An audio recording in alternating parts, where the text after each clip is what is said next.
दोस्तों, अब हम संस्कृत की शिक्षण विधियों का अध्ययन करेंगे। संस्कृत एक भाषा है, तो संस्कृत भाषा शिक्षण की विधियों के अंतर्गत सबसे पहले हम जानते हैं कि भाषा क्या है। भाषा एक ऐसी व्यवस्था है जिसके द्वारा हम अपने विचारों को व्यक्त कर सकते हैं और दूसरे के विचार एवं अभिप्रायों को हम स्वयं समझने के लिए प्रयोग में लाते हैं। भाषा शब्द संस्कृत की भाष धातु से बना है, जिसका अर्थ होता है बोलना या कहना, अर्थात भाषा वह है जिसे बोला जाए। एक विद्वान है स्वीट, ये कहते हैं कि ध्वन्यात्मक शब्दों के द्वारा विचारों को प्रकट करना ही भाषा कहलाता है। अब इसके अंतर्गत हम देखते हैं संस्कृत भाषा शिक्षण में मुख्य कार्य क्या है। संस्कृत एक भाषा है, अतः भाषा शिक्षण का उद्देश्य दिया गया है ग्रहण और अभिव्यक्ति।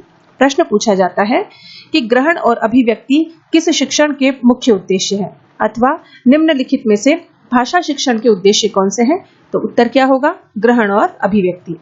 अब बात जब आती है संस्कृत भाषा की, तो संस्कृत भाषा शिक्षण के क्या उद्देश्य हैं, आइए देखते हैं। भारतीय संस्कृति का ज्ञान, प्रचार एवं संरक्षण करना, क्योंकि संस्कृत के अंतर्गत हमारी जितनी भी संस्कृति का ज्ञान है वो संस्कृत भाषा में निबद्ध है। भारतीय संस्कृति का ज्ञान करके एक पीढ़ी से दूसरी पीढ़ी में स्थानांतरण करना, राष्ट्र के प्रति, संस्कृति के प्रति समादर एवं भावात्मक एकता का विकास करना, विद्यार्थियों को संस्कृत भाषा का सामान्य ज्ञान प्रदान करना, संस्कृत बोधपूर्वक सुनना, बोधपूर्वक यानी समझ करके सुनना, बोलना, पढ़ना और लिखने की क्षमता का विकास करना, संस्कृत की भाषा एवं साहित्य के प्रति अभिरुचि उत्पन्न करना आदि संस्कृत भाषा शिक्षण के उद्देश्य हैं। अब संस्कृत की भाषा शिक्षण के अंतर्गत हम देखते हैं शिक्षण क्या है। कक्षा में पाठ्यक्रम को लेकर के शिक्षक एवं छात्र के मध्य होने वाली जो सुव्यवस्थित अंतःक्रिया है, इसको हम शिक्षण कहते हैं। यानी अध्यापक और छात्र के मध्य जिन बातों पर चर्चा होती है वो पाठ्यक्रम अनुगामी होने चाहिए और ये चर्चा एकदम सुव्यवस्थित होनी चाहिए, उसे हम शिक्षण कहते हैं। अब बात करते हैं शिक्षण विधि की। तो शिक्षण कार्य को सुव्यवस्थित तरीके से प्रस्तुत करना ही शिक्षण विधि कहलाता है। ठीक है, शिक्षण को सम्यक ढंग से चलाने के लिए शिक्षण विधि की अत्यंत ही आवश्यकता होती है। अब बात करते हैं संस्कृत की शिक्षण विधियों के विषय में। तो संस्कृत की शिक्षण विधियों को मुख्य रूप से हम 3 भागों में बांटते हैं। परंपरागत या प्राचीन शिक्षण विधियां, नवीन अथवा आधुनिक शिक्षण विधियां, प्राचीनतम, उपागम। इन 3 भागों में संस्कृत की शिक्षण विधियों को हम बांटते हैं। आइए एक एक करके देखते हैं। परंपरागत या प्राचीन शिक्षण विधियों को सबसे पहले हम देखते हैं। इसके अंतर्गत 2 प्रकार की विधियां आती है। पहली आती है पाठशाला विधि, जिसे गुरुकुल परंपरा विधि भी कहते हैं, और दूसरी आती है व्याकरणानुवाद विधि, जिसे कि भंडारकर विधि भी कहा जाता है। अब बात करते हैं नवीन अथवा आधुनिक संस्कृत की शिक्षण विधियों में क्या क्या आता है। तो इसके अंतर्गत ये 7 विधियां आती है, जिसमें पाठ्य पुस्तक विधि, प्रत्यक्ष विधि जिसे निर्बाध विधि या सुगम विधि भी कहते हैं, हर्बर्ट की पंचपदी, विश्लेषण विधि, संरचना विधि, समवाय अथवा समन्वय विधि, मूल्यांकन विधि। ये 7 विधियां नवीन अथवा आधुनिक शिक्षण विधियों में आती है। अब हम अध्ययन करते हैं नवीनतम उपागमों में। तो इनके अंतर्गत ये 10 उपागम आते हैं। इसमें सूक्ष्म शिक्षण, आगमन उपागम, समस्या समाधान, प्रयोजन विधि, दल शिक्षण, पर्यवेक्षण अध्ययन, कंप्यूटर पर आधारित शिक्षण प्रतिमान, अभिक्रमित अनुदेशन, संग्रंथन उपागम, निदानात्मक परीक्षण एवं उपचारात्मक शिक्षण। तो संस्कृत की इन 3 प्रमुख विधियों के अंतर्गत हम क्या क्या पढ़ने वाले हैं, ये हमने देखा है। आइए अध्ययन करते हैं एक एक करके। तो इसमें सर्वप्रथम हम देखेंगे परंपरागत शिक्षण विधियां। इसके अंतर्गत प्राचीन शिक्षण विधियों में ये जो 2 प्रमुख विधियां हैं, इसमें सबसे पहले हम देखते हैं कि पाठशाला विधि किसे कहते हैं। पाठशाला विधि यह एक प्राचीनतम विधि है। इसमें मुख्य उद्देश्य पुरुषार्थ चतुष्टय की प्राप्ति करना। पुरुषार्थ चतुष्टय के अंतर्गत धर्म, अर्थ, काम और मोक्ष होते हैं, जो कि जीवन भर चलते हैं। इसे गुरुकुल पद्धति, व्याकरण पद्धति, प्राचीन पद्धति, पंडित पद्धति, पाठशाला विधि आदि नामों से जाना जाता है।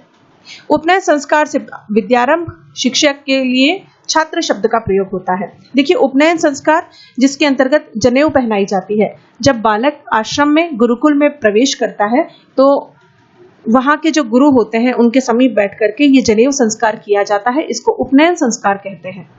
इसके बाद से विद्या पढ़ाना प्रारंभ किया जाता है, इसलिए इसे कहा कि उपनयन संस्कार के बाद विद्यारंभ होता है। और जो शिष्य है उसके लिए छात्र शब्द का प्रयोग किया जाता है। तो इस प्रकार पाठशाला विधि के अंतर्गत हमने देखा किस प्रकार परंपरा है, और क्योंकि वहां पर गुरु और शिष्य साथ में रहते हैं तो गुरु शिष्य संबंध पिता पुत्र के समान होता है। संस्कृत की शास्त्रों का अध्ययन, आदर्श पंडित निर्माण, उच्चारण सामर्थ्य संपादन, स्वाध्याय के प्रति रुचि उत्पादन, आत्मानुशासन, तर्क शक्ति आदि गुणों का विकास पाठशाला विधि में किया जाता है। ठीक है, सभी तरह के शास्त्र यहाँ पर पढ़ाए जाते हैं और मुख्य रूप से उच्चारण पर विशेष ध्यान दिया जाता है। अब बात करते हैं जो पाठशाला विधि है, जिसे कि गुरुकुल परंपरा भी कहा जाता है, इसके अंतर्गत कौन कौन सी और विधियां आती है। तो आपके सामने है ये 10 विधियां, जिसमें मौखिक एवं व्यक्तिगत विधि, सूत्र विधि, पारायण विधि, वाद विवाद विधि, व्याख्या विधि, प्रश्नोत्तर विधि, कथा कथन विधि, कक्षा नायक विधि, भाषण विधि और व्याकरण विधि आदि विधियां इसके अंतर्गत आती है। आइए अब अध्ययन करते हैं। सबसे पहले पाठशाला विधि के अंतर्गत आने वाली प्रथम यानी कि मौखिक अभिव्यक्ति व्यक्तिगत विधि के अंतर्गत क्या क्या आता है। वैदिक शिक्षा मौखिक होती थी। वेद मंत्रोच्चार को बार बार मौखिक उच्चारण करके कंठस्थीकरण होता था, यानी कि जो मौखिक रूप से अध्ययन होता है उसी के कारण हम वेदों को श्रुति कहते हैं कि सुन सुन करके सीखा है और बोल बोल करके कंठस्थीकृत किया है। तो इसी प्रकार वैदिक शिक्षा मुख्य रूप से मौखिक होती थी। छात्रों के द्वारा किए गए उच्चारण संबंधी दोषों को शिक्षक व्यक्तिगत रूप से दूर करता था। प्रतिदिन नवीन पाठ प्रारंभ करने से पूर्व गत पाठ का मूल्यांकन किया जाता था और अब तक पढ़े गए पाठों में मुख्य बिंदु की आवृत्ति के बाद उन्हें आगे बढ़ाया जाता था। यानी कि आज हम जिस पाठ का अध्ययन कर रहे हैं उससे पहले कल वाले पाठ को एक शॉर्ट रूप में पढ़ना और उसके मुख्य बिंदुओं की आवृत्ति करके पढ़ते थे। तो इसके अंतर्गत कंठस्थीकरण पर अधिक बल दिया जाता था। इसके लाभ क्या है? छात्रों का उच्चारण शुद्ध होता था व मौखिक अभिव्यक्ति उनकी सशक्त होती थी। अब पढ़ते हैं सूत्र विधि। तो आइए देखते हैं सूत्र विधि के अंतर्गत। सूत्र विधि जटिल विषयों को समझने में, याद रखने में सुविधा होती थी सूत्र विधियों के द्वारा। आज भी हम किसी विशेष कठिन चीजों को पढ़ते हैं तो उसके छोटे छोटे सूत्र बना लेते हैं। इसका उद्देश्य था गागर में सागर भरना, घटे समुद्र पूर्णम जिसे कहते हैं, गागर में सागर भरना इसका मुख्य उद्देश्य था। संस्कृत व्याकरण एवं दर्शन शिक्षण की प्राचीनतम विधि है। इसके अंतर्गत हम अष्टाध्यायी जो है, लघु सिद्धांत कौमुदी इत्यादि जो पढ़ते हैं वे संस्कृत की यही वाली विधियां हैं, सूत्र विधि, जिसमें सूत्रों के माध्यम से हमको व्याकरण पढ़ाई जाती है। इसके द्वारा नियमों को सूत्र रूप में कंठस्थीकृत किया जाता है। लाभ क्या है इसके? जटिल विषयों को समझने और याद रखने के लिए सूत्र विधि बहुत ही सुविधाजनक होती है। अगली विधि जिसका हम अध्ययन करेंगे वो है पारायण विधि। आइए देखते हैं पारायण विधि क्या है। कंठस्थीकरण पर बल देते हुए वैदिक मंत्रों को बार बार आवृत्ति करके उनको कंठस्थ करवाया जाता था। इसी को क्या कहते हैं? पारायण। पारायण शब्द जो है उसका अर्थ होता है रीडिंग करना, पढ़ना। वैदिक मंत्रों के सस्वर पाठ को पारायण कहा जाता है। ऐसा करने वाले को पारायणिक कहा जाता है, यानी कि मंत्रों का पाठ सस्वर तरीके से करते हैं उसको पारायण कहते हैं, और जो व्यक्ति ऐसा करता है उसको पारायणिक कहा जाता है। तो पारायण विधि के लाभ क्या है? इसमें प्राप्त ज्ञान को स्मृति में संचित रखने पर बल दिया जाता है। ठीक है, अगली विधि आती है वाद विवाद विधि। आइए देखते हैं इसमें वाद विवाद। इस विधि का प्रचलन कभी कभी हमारे विद्यालय में भी होता है। तो इस विधि के द्वारा वाद विवाद किसी विषय पर चर्चा की एक औपचारिक विधि है। वाद विवाद में दो परस्पर विपरीत विचारों के समर्थक अपना अपना तर्क प्रस्तुत करते हैं और दूसरे की कथनों का खंडन करने का प्रयत्न करते हैं।